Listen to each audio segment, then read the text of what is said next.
प्रधानमंत्री नरेंद्र मोदी ने video conferencing के जरिए कोविड-19 महामारी को लेकर गुटनिरपेक्ष देशों के शिखर को किया संबोधित। महामारी के खिलाफ नाम के सदस्य देशों को एकजुट होकर प्रयास जारी रखने का किया आह्वान। भारत के लोकतांत्रिक मॉडल को सराहते हुए प्रधानमंत्री ने कहा, संकट के दौरान हमने दिखाया कैसे लोकतंत्र, अनुशासन और निर्णायकता एक साथ मिलकर बना सकते हैं वास्तविक जन आंदोलन। प्रधानमंत्री नरेंद्र मोदी ने कहा, जहां एक तरफ दुनिया आज कोविड-19 नामक गंभीर महामारी से लड़ रही है, वहीं कुछ लोग आतंकवाद, फेक न्यूज और छेड़छाड़ किए गए वीडियो जैसे घातक वायरस को फैलाने का कर रहे हैं काम।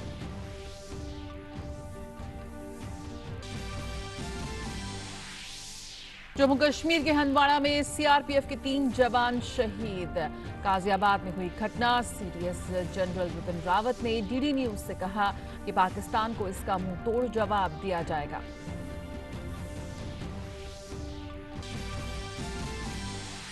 सरकार ने विदेशों में फंसे भारतीयों को 7 मई से चरणबद्ध तरीके से वापस भारत लाने की दी मंजूरी। हवाई जहाज व नौसेना के जहाजों द्वारा की जाएगी यात्रा की व्यवस्था।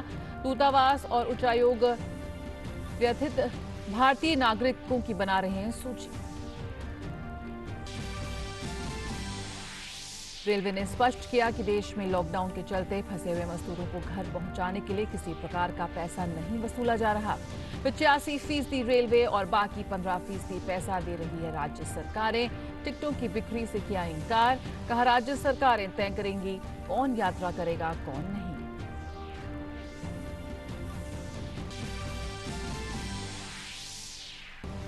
देश में कोरोना वायरस संक्रमण के सक्रिय मामलों की संख्या हुई 29,685।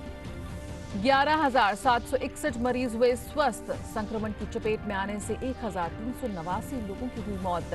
कोविड-19 के खिलाफ जारी लड़ाई में सिविल सोसाइटी, एनजीओ, उद्योग और अंतर्राष्ट्रीय संगठन जुड़े। और दुनिया भर में कोरोना वायरस के मामलों में हो रही है वृद्धि। अभी तक 35 लाख से ज्यादा लोग संक्रमित। 2,51,000 से ज्यादा लोगों की हुई मौत। अमेरिका में 11,78,000 से ज्यादा लोग संक्रमित और 69,000 से अधिक लोगों की हुई मौत।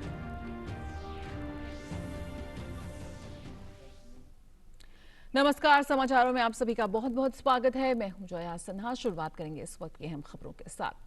इस समय दुनिया भर के देश कोविड-19 महामारी के खिलाफ लड़ाई लड़ रहे हैं। ऐसे में विभिन्न संगठनों ने इस वैश्विक स्वास्थ्य संकट से एक साथ मिलकर लड़ने का फैसला किया है। इसी कड़ी में प्रधानमंत्री नरेंद्र मोदी ने सोमवार को गुटनिरपेक्ष देशों के सम्मेलन को वीडियो कॉन्फ्रेंसिंग के जरिए संबोधित किया। वीडियो कॉन्फ्रेंसिंग के जरिए पीएम ने गुटनिरपेक्ष देशों से मिलकर इस महामारी से लड़ने की बात कही और माना कि मानवता कई दशकों में सबसे खतरनाक संकट का सामना कर रही है। Same should call upon the international community and the World Health Organization focus on building health capacity in developing countries.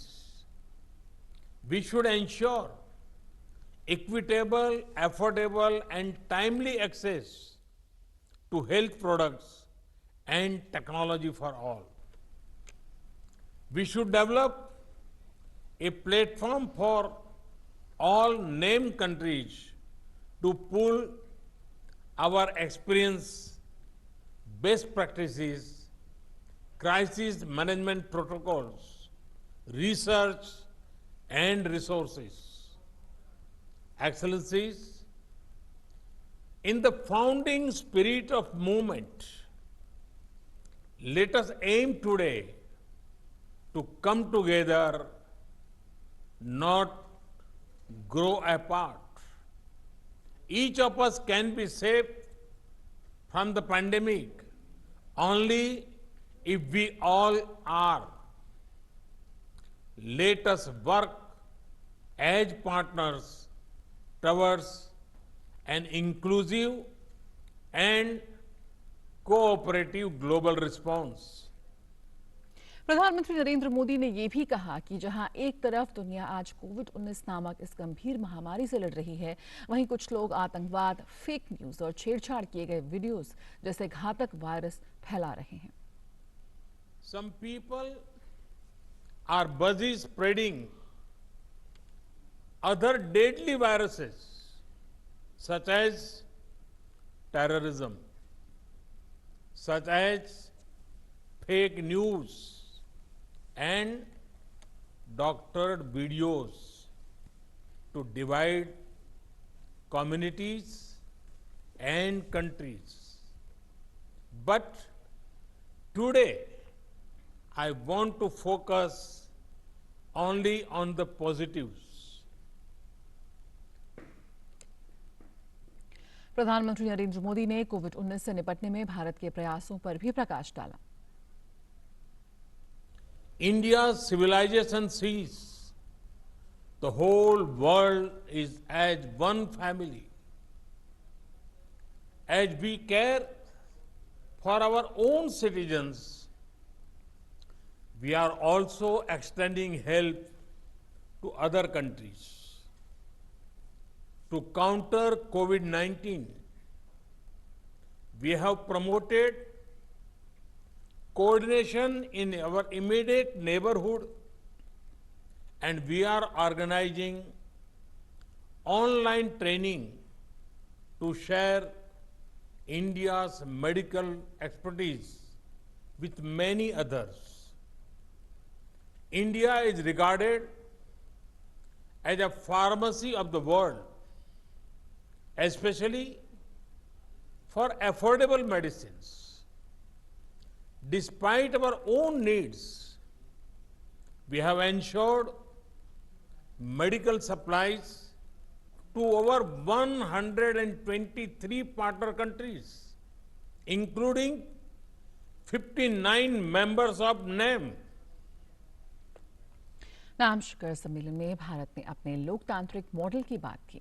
PM Modi ने कहा कि भारत ये दर्शाता है कि किस तरह लोकतंत्र और अनुशासन एक साथ मिलकर इसे एक वास्तविक जन आंदोलन का रूप दे सकते हैं। During this crisis, we have shown how democracy, discipline, and decisiveness can come together to create a genuine people's movement. और इस सम्मेलन में प्रधानमंत्री मोदी की 10 बड़ी बातों पर डालते हैं एक नजर। प्रधानमंत्री ने पाकिस्तान पर परोक्ष रूप से निशाना साधा। उन्होंने कहा कि जब विश्व कोरोना महामारी से जूझ रहा है, ऐसे में भी कुछ लोग आतंकवाद, झूठी खबरें और फर्जी वीडियो जैसे विभाजनकारी घातक वायरस फैलाने में लगे हुए हैं। कोरोना का मुकाबला करने के लिए हमने अपने पड़ोसी देशों के साथ तालमेल बढ़ाया है। नाम वैश्विक एकता को बढ़ावा देने में मदद कर सकता है। ये दुनिया की नैतिक आवाज रहा है। और नाम को विकासशील देशों में स्वास्थ्य क्षमता के निर्माण के लिए अंतर्राष्ट्रीय समुदाय और WHO का आह्वान करना चाहिए। आइए हम एक साथ आने का लक्ष्य रखें। हमने 123 से अधिक देशों को चिकित्सा सामान की आपूर्ति की, जिनमें 59 गुटनिरपेक्ष देश शामिल हैं। पीएम ने कोरोना के कारण मरे सभी लोगों के परिजनों के प्रति संवेदना व्यक्त की। पीएम ने कहा कि मानवता कई दशकों के सबसे बड़े संकट से गुजर रही है। हमें निष्पक्षता, समानता और मानवता पर आधारित वैश्वीकरण की एक नई व्यवस्था की आवश्यकता है। हमें केवल आर्थिक उन्नति ही नहीं बल्कि मानव कल्याण को भी प्रोत्साहित करना है। कई देश सैन्य अभ्यास आयोजित करते हैं, लेकिन भारत ने आपदा प्रबंधन अभ्यास आयोजित करने की पहल की है। तो भारत सरकार ने विदेशों में फंसे भारतीयों को चरणबद्ध तरीके से वापस भारत लाने के लिए सुविधा प्रदान की है, अनुमति दे दी है। यात्रा की व्यवस्था हवाई जहाज व नौसेना के जहाजों द्वारा की जाएगी। इस संबंध में मानक संचालन प्रोटोकॉल तैयार किया गया है। विदेश मंत्रालय के दूतावास और उच्चायोग ऐसे व्यथित भारतीय नागरिकों की सूची तैयार कर रहे हैं। इस सुविधा के लिए यात्रियों को भुगतान देना होगा। हवाई यात्रा के लिए गैर अनुसूचित वाणिज्यिक उड़ानों का इंतजाम होगा। ये यात्राएं 7 मई से चरणबद्ध तरीके से प्रारंभ होगी। उड़ान भरने से पहले यात्रियों की मेडिकल स्क्रीनिंग की जाएगी। केवल असिम्प्टोमेटिक यात्रियों को ही यात्रा की अनुमति होगी। यात्रा के दौरान इन सभी यात्रियों को स्वास्थ्य मंत्रालय और नागरिक उड्डयन मंत्रालय द्वारा जारी किए गए सभी प्रोटोकॉल का पालन करना होगा। गंतव्य पर पहुंचकर सभी को आरोग्य सेतु ऐप पर रजिस्टर करना होगा। सभी की मेडिकल जांच की जाएगी।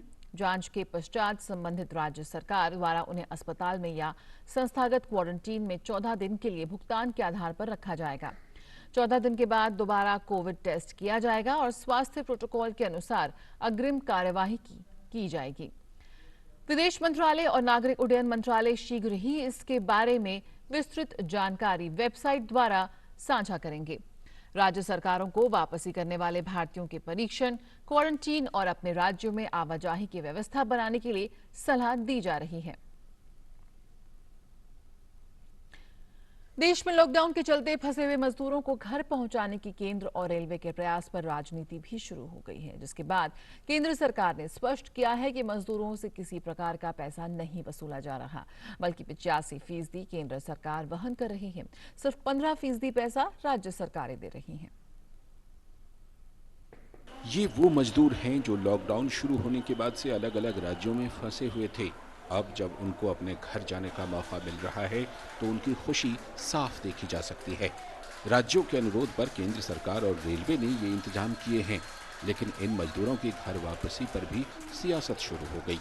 अलग अलग राज्यों में फंसे हुए मजदूरों से किराया वसूलने की भ्रामक खबर पर शुरू हुई राजनीति पर केंद्र सरकार ने स्पष्ट किया है कि मजदूरों से किसी भी प्रकार का किराया नहीं वसूला जा रहा है। गवर्नमेंट ऑफ इंडिया हो या रेलवेज हो, किसी भी कोशिश में हमने कभी भी कोई भी वर्कर से चार्ज करने की बात नहीं की है। हमने 85% जो पूरी ट्रांसपोर्टेशन का कॉस्ट बियर किया जाता है, वह 85% जो है वो रेलवेज बियर करती हैं, 15% स्टेट को बियर करना है। रेलवे राज्यों के अनुरोध पर विशेष श्रमिक ट्रेनें चला रही है, जिसके माध्यम से हजारों फंसे हुए प्रवासी लोगों को उनके घरों तक पहुंचाया जा रहा है। इस प्रकार से फंसे मजदूरों की वापसी को लेकर पहले ही गाइडलाइन जारी की जा चुकी है, जिसके तहत अगर जरूरी नहीं है तो लोग यात्रा ना करें और बहुत जरूरी हो तभी यात्रा करें। यात्रा करने के लिए लोगों को राज्य सरकार द्वारा नियुक्त किए गए नोडल अधिकारी से संपर्क करना पड़ेगा, जिसके आधार पर संबंधित राज्य सरकारें ही फैसला करेंगी कि किसी व्यक्ति को यात्रा करने की अनुमति देनी है या नहीं। मजदूरों की घर वापसी पर कांग्रेस पार्टी की ओर से बयान आया कि सरकार को मजदूरों से किराया नहीं वसूलना चाहिए।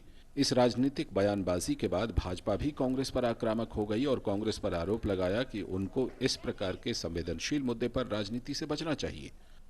इस बीच केंद्र सरकार के इस प्रयास की कई राज्यों के मुख्यमंत्रियों ने सराहना की है और कहा है कि इस संकट की घड़ी में केंद्र ने ये संवेदनशील कदम उठाया है।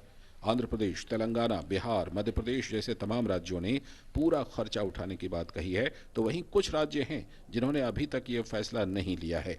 बिहार के मुख्यमंत्री नीतीश कुमार ने कहा है कि वो सभी मजदूरों को वापस बुलाने का सारा खर्च उठाएंगे। मध्य प्रदेश के मुख्यमंत्री शिवराज सिंह चौहान ने भी मजदूरों की घर वापसी पर पूरा खर्चा राज्य सरकार द्वारा वहन करने की बात कही है। केरल सरकार ने भी जो नियम तय किए उसके तहत किराया वसूलने की बात कही, जिसकी वजह से भी इस मसले पर बेवजह विवाद बढ़ गया। रेलवे ने इन विशेष ट्रेनों के संचालन के दौरान कोरोना वायरस लॉकडाउन के नियमों का पालन करते हुए शारीरिक दूरी को बनाए रखने के लिए प्रत्येक कोच में एक बर्थ खाली रखी है। प्रवासी मजदूरों को उनके गंतव्य स्थान तक पहुंचाने के लिए गाड़ियों को पूरी तरह लॉक रखा जा रहा है और वापसी में पूरी ट्रेन खाली लौट रही है। रेलवे सूत्रों के मुताबिक प्रवासी मजदूरों को मुफ्त भोजन और बोतल बंद पानी भी दिया जा रहा है। इस बीच जो भी प्रवासी मजदूर जब अपने पड़ाव पर पहुंच रहे हैं तो वहां का स्थानीय प्रशासन उनकी स्क्रीनिंग करके उनको क्वारंटाइन सेंटर भेज रहा है। Bureau report, DD news. और कल हुई स्वास्थ्य मंत्रालय की प्रेस कॉन्फ्रेंस की बड़ी बातें क्या रही आपको बता देते हैं। गृह मंत्रालय का कंट्रोल रूम 24 घंटे काम कर रहा है और 3 मई तक करीब 12,000 शिकायतों पर कार्रवाई की गई है।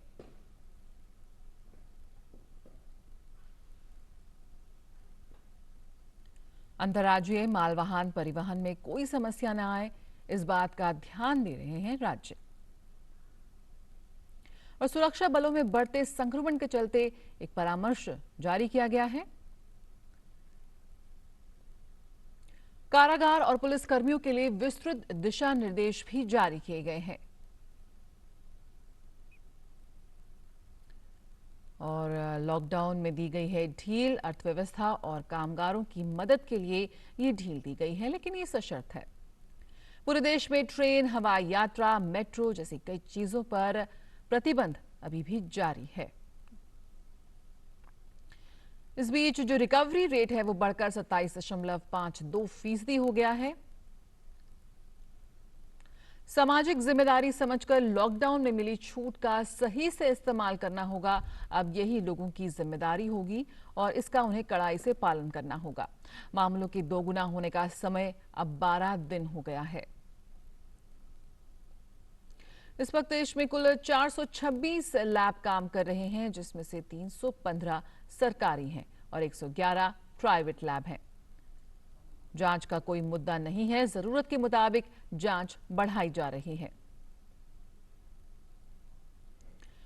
और देश में पंजीकृत 93,000 सिविल सोसाइटी एनजीओ भी कोविड-19 की महामारी में सरकार के साथ काम कर रही है। ये एनजीओ एफसीआई से सब्सिडी वाला चावल और गेहूं खरीद सकते हैं। इनकी मदद से कम्युनिटी किचन भी चलाया जा रहे हैं। सुरक्षित दादा दादी नाना नानी अभियान शुरू किया गया है। वरिष्ठ नागरिकों पर खासा ध्यान यहां पर सरकार की ओर से। रेड क्रॉस सोसाइटी ने 40,000 स्वयंसेवकों को लगाया है। नासकॉम के साथ तकनीक आधारित इनोवेशन और स्टार्टअप पर काम किया गया है। आईआईटी के साथ मिलकर तकनीक की मदद से कई काम किए गए हैं और किए जा रहे हैं। मसलन कम कीमत वाले वेंटिलेटर तैयार किए गए हैं। आरोग्य सेतु में टेलीमेडिसिन फीचर जोड़ा गया है।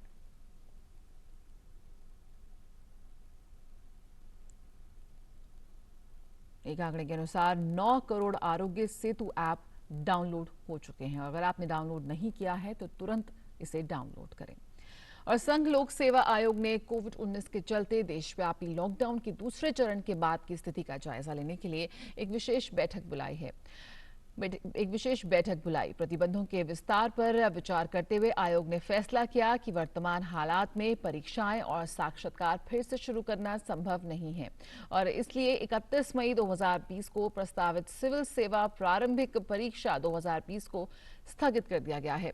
चूंकि ये परीक्षा भारतीय वन सेवा परीक्षा की स्क्रीनिंग परीक्षा के रूप में भी कार्य करती है, इसलिए भारतीय वन सेवा परीक्षा को भी स्थगित कर दिया गया है।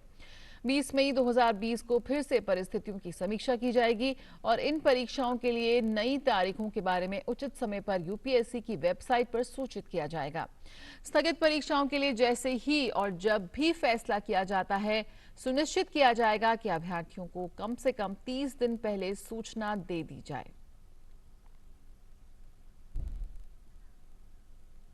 और देश में कोरोना वायरस संक्रमण की स्थिति की बात करें तो देश में कोरोना वायरस संक्रमण के सक्रिय मामलों की संख्या 29,685 पहुंच गई है। देश भर में 11,761 मरीज पूरी तरह से स्वस्थ हो चुके हैं। हालांकि संक्रमण की वजह से 1,389 लोगों को अपनी जान गंवानी पड़ी। सरकार की कोशिश है कि लॉकडाउन की मदद से इस कोरोना संक्रमण को काबू में रखा जा सके और इसलिए लोगों से लगातार अपील की जा रही है कि वे अपने घरों में ही रहें और लॉकडाउन के दिशा निर्देशों का पालन करें। कोविड-19 के खिलाफ जारी लड़ाई में सिविल सोसाइटी, एनजीओ, उद्योग और अंतर्राष्ट्रीय संगठन भी जुड़ चुके हैं। और chief of defence staff Bipin Rawat ने हंदवाड़ा में हुई घटना के बाद कहा है कि हमें इसका अंदेशा पहले से था कि पाकिस्तान कोरोना के समय में भी घुसपैठ करने से बाज नहीं आएगा। हमारी सेना इसे निपटने के लिए पूरी तरह से तैयार है और हमें स्थानीय लोगों का पूरा सहयोग मिल रहा है। हमें तो कभी भी ये उम्मीद नहीं थी कि कोरोना के दौरान पाकिस्तान इन्फिल्ट्रेशन को रोक देगा या कश्मीर में माहौल बिगाड़ने की कोशिश नहीं करेगा। तो इसके लिए हमारी सेना पूर्ण रूप से तैयार थी। हमें पूरा यकीन था कि इन्फिल्ट्रेशन की कार्रवाई जैसे ही बर्फ़ पिघलना शुरू होगी, इन्फिल्ट्रेशन होगी। इसके लिए हम तैयार थे और उसी के तहत लगातार कार्रवाई चलती जा रही है। जनवरी से और अप्रैल के महीने में किस तरह की सफलता मिली है सिक्योरिटी फोर्सेस को जम्मू कश्मीर में, और हमें अगर इस वक्त सफलता मिल रही है तो वो मिल रही है क्योंकि जम्मू कश्मीर की जो आवाम है वो हमारे साथ है, वो हमारा सहयोग कर रही है। और उत्तरी कश्मीर के हंदवाड़ा मुठभेड़ पर पुलिस ने एक प्रेस रिलीज जारी की है। उत्तरी कश्मीर के हंदवाड़ा में सोमवार शाम हुए एक आतंकवादी हमले में सीआरपीएफ के 3 जवान शहीद हो गए। आतंकियों ने हंदवाड़ा के करालडूंग इलाके में वंगाम क्रॉसिंग पर तैनात पुलिस और सीआरपीएफ की संयुक्त पार्टी पर शाम को लगभग 5:30 बजे हमला करते हुए अंधाधुंध फायरिंग की। गोलीबारी में सीआरपीएफ की 92 बटालियन के 3 जवान गंभीर रूप से घायल हो गए। घायलों को अस्पताल ले जाया गया, जहां उन्होंने दम तोड़ दिया। इस आतंकी हमले में एक नागरिक की भी मौत हुई है। आसपास के घने जंगलों का सहारा लेते हुए आतंकवादी घटनास्थल से भागने में कामयाब रहे। घटना के बाद आतंकियों की धरपकड़ के लिए इलाके की घेराबंदी कर व्यापक पैमाने पर तलाशी अभियान चलाया जा रहा है। और खबर दिल्ली सरकार से जुड़ी हुई है। यहां पर हम बता दें आपको कि उत्तरी कश्मीर के हंदवाड़ा मुठभेड़ पर जो पुलिस ने जो प्रेस रिलीज जारी की है, उसके बारे में हमने आपको जानकारी दी कि किस तरह से एक घात लगाकर हमला किया गया और हमारे जो शहीद जो सीआरपीएफ के जो जवान थे वो शहीद हो गए। अगली खबर दिल्ली सरकार से, जहां शराब की बोतल के एमआरपी पर 70% का इस वक्त टैक्स लगा दिया गया है, सेस लगा दिया गया है। विशेष कोरोना शुल्क लगाने का फैसला किया गया है। दिल्ली सरकार ने ये टैक्स स्पेशल कोरोना फीस के तहत बढ़ाया है। बढ़े हुए दाम आज से ही लागू हो जाएंगे। इससे पहले एक्साइज कमिश्नर दिल्ली सरकार ने दिल्ली पुलिस कमिश्नर को शराब ठेकों को खुलवाने और सोशल डिस्टेंसिंग का पालन करवाने के लिए चिट्ठी लिखी थी।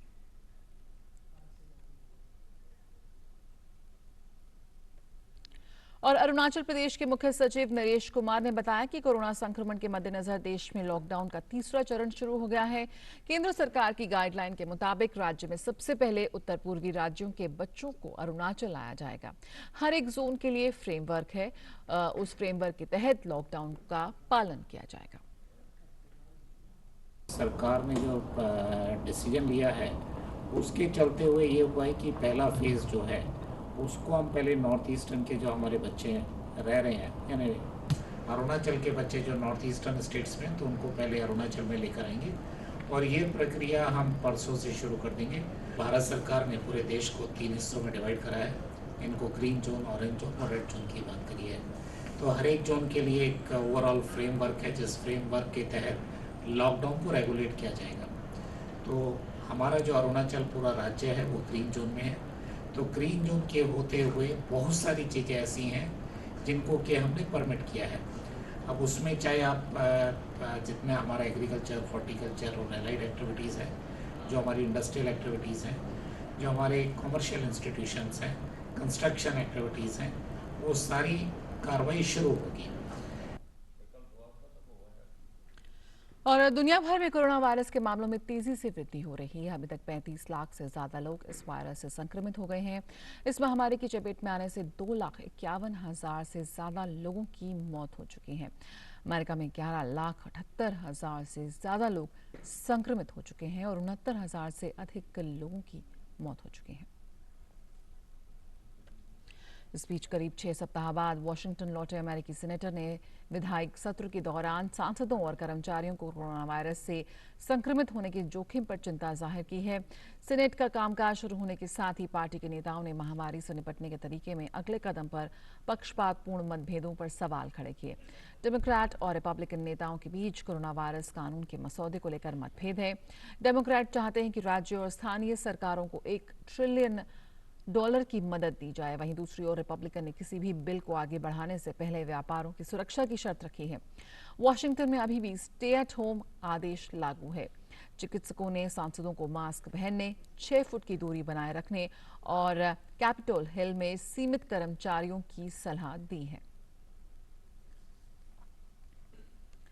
फ्रांस की बात करें तो फ्रांस के स्वास्थ्य मंत्रालय द्वारा जारी आंकड़ों के मुताबिक कोरोना से देश में मरने वालों की संख्या 25,000 को पार कर गई है। पिछले 24 घंटों में हुई 306 लोगों की मौत के बाद देश में मृतकों का आंकड़ा 25,168 तक पहुंच गया है। देश में मार्च के मध्य में लॉकडाउन लागू किया गया था। अब ये धीरे धीरे स्कूलों और दुकानों को खोलने की योजना बनाई जा रही है। पिछले 3 हफ्तों में अस्पतालों में कोरोना के घटते प्रकोप को देखते हुए फ्रांस सरकार 2 महीने बाद लॉकडाउन में थोड़ी छूट देने की योजना बना रही है। बात करें स्पेन की तो कोरोना वायरस की महामारी झेल रहे स्पेन में पिछले 7 हफ्ते से लॉकडाउन लागू है और अब लॉकडाउन में थोड़ी ढील दी जा रही है। स्पेन में सोमवार को कोरोना महामारी फैलने के बाद पहली बार लोग बाहर दुकानों में कुछ चीजें खरीदते नजर आए। गौरतलब है कि कुछ शर्तों के साथ स्पेन में लोगों को छूट दी गई है। सार्वजनिक वाहनों में यात्रा कर रहे लोगों के लिए फेस मास्क लगाना अनिवार्य है। नए नियमों के तहत हजामत के लिए लोगों को पहले ही अपॉइंटमेंट लेना पड़ेगा और दुकान में एक से अधिक ग्राहक की अनुमति नहीं होगी।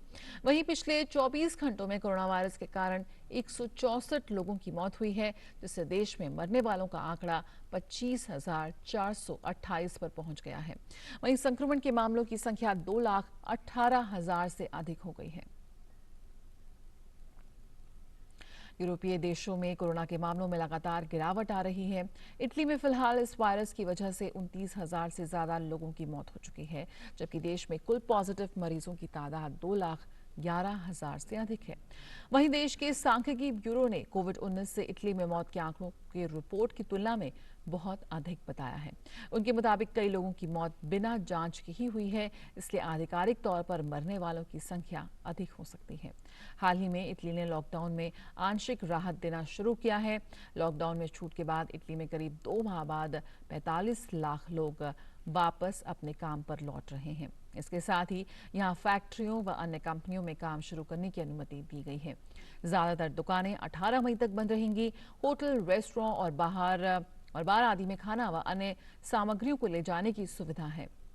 वहीं स्कूलों, सिनेमा और थिएटरों को अनिश्चितकाल के लिए बंद रखा गया है। खबर बांग्लादेश से, जहां रविवार से पिछले 24 घंटों में 688 नए कोरोना पॉजिटिव मामलों के साथ बांग्लादेश में कोविड-19 संक्रमण मामलों की संख्या 10,143 हो गई है।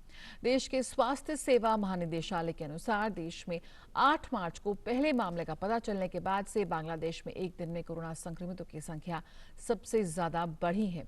वहीं पिछले 24 घंटों में 5 और लोगों की मौत होने के कारण देश में कोरोना वायरस से मरने वालों की संख्या 182 हो गई है। स्वास्थ्य सेवा महानिदेशालय के मुताबिक कोरोना के 1209 मरीज ठीक होकर घर जा चुके हैं। इस बीच प्रधानमंत्री शेख हसीना ने सोमवार को घोषणा की कि सरकार उन लोगों को ईद से पहले नकद सहायता प्रदान करेगी जो अपनी नौकरी खो चुके हैं। सोमवार को वीडियो कॉन्फ्रेंसिंग के माध्यम से 8 जिलों के प्रतिनिधियों को संबोधित करते हुए प्रधानमंत्री हसीना ने घोषणा की कि 2 महीने के लिए बैंक ब्याज नहीं लेंगे। राहत उपायों की घोषणा करते हुए शेख हसीना ने कहा कि सरकार गरीब लोगों के लिए 50 लाख अतिरिक्त राशन कार्ड जारी करेगी ताकि वे 10 रुपए प्रति किलोग्राम के हिसाब से चावल खरीद सकें। सरकार पहले भी गरीब लोगों के लिए 50 लाख राशन कार्ड प्रदान कर चुकी है। वहीं सरकार ने देश में जारी अवकाश को 16 मई तक बढ़ा दिया है। तो खबरों का सिलसिला जारी रहेगा, लेकिन फिलहाल इस बुलेटिन में इतना ही। मुझे दीजिए इजाजत। नमस्कार।